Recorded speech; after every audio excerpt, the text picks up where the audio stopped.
Well, it is the spring that did not happen. Northeast Wisconsin buried under nearly 2 feet of snow. So let's start right now with checking in with Chief Meteorologist Cameron Moreland, who's out on our weather deck. Cameron, what a weekend. It certainly was, Cassandra. And I have to tell you, I'm standing here on the weather deck looking towards Kyle, my photographer, and I have never seen this much snow at NBC26. Not in December, not in January, not in February or March. This is just amazing, the amount of snow that is piled up against the building. 24.2 inches officially at the National Weather Service, which is about a half a mile or so that way. This was the biggest snowstorm in 130 years. It puts it number 2 on the list. Of course, number 1 back in March of 1888, we had 29 inches of snow. We did have a big snowstorm about 7 years ago that produced 18 inches of snow here in Green Bay. Not as much as what we saw this time. Now, the heaviest totals lined up from central Wisconsin, let's say near Portage County and Marathon County through Wapaka and Shawano counties, and then across Brown County into Door and Kewaunee counties, 18 to 30 inches of snow. South of that, we had a narrow band of 12 to 18 inches, and then south of that, from let's say Marquette County through Fond du Lac County into Sheboygan County, we had a band of 6 to 12 inches. And typically 6 to 12 inches is a big snowstorm, but in this case it looks rather small. Here's a look at some of the totals. Specifically, you can see around 28 inches in the Marinette Menominee area towards Peshtigo, about 31 inches in Oconto. The biggest total from the entire storm was just west of Wapaka in Portage County near Amherst, where we had 33 inches of snow that fell. Here in northeast Wisconsin, within the NBC26 viewing area,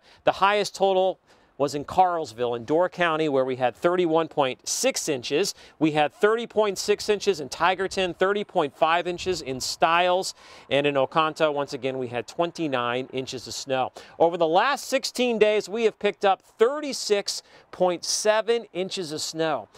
Over the previous 5 months combined, we had only picked up 31.4 inches of snow. In other words, the snow drought has come to an end. Typically, during the first 16 days of April, we pick up 1.6 inches of snow. So we've seen a lot more than that this time around. Now, this storm not only brought snow, it brought a lot of different types of weather. We had our first severe thunderstorms of the season. We had hail, we had damaging winds, we had blowing and drifting snow, record-setting rain, heavy thunderstorms, drizzle, and it was also cold. In fact, the high temperature yesterday was 28 degrees. That is the latest high in the 20s in 83 years, and it's the latest high in the 20s on record, tied with that day 83 years ago. Now, Skycast shows quiet weather tonight and tomorrow for the most part, but look at this.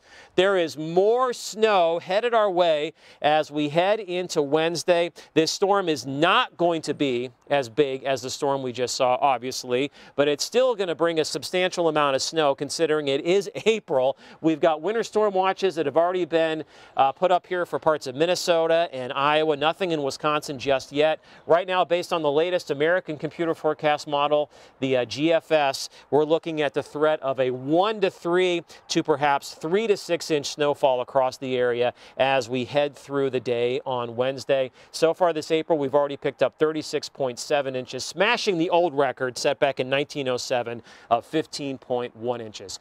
What a month, what a weekend, Cassandra. Something we will never, ever forget. No, we'll be telling, yeah, our children will be telling their grandchildren about this storm. Absolutely. All right, Cameron, thanks so much. We'll be checking back in with you in just a bit.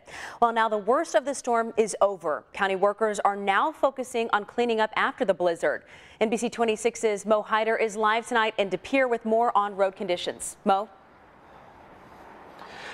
Yeah, Cass, it's clearly obvious. It's easier to drive today than it was as opposed to over the weekend. But Brown County workers that we spoke would say just because the roads are getting a little more clear does not mean you can speed. You still have to take your time and take it easy.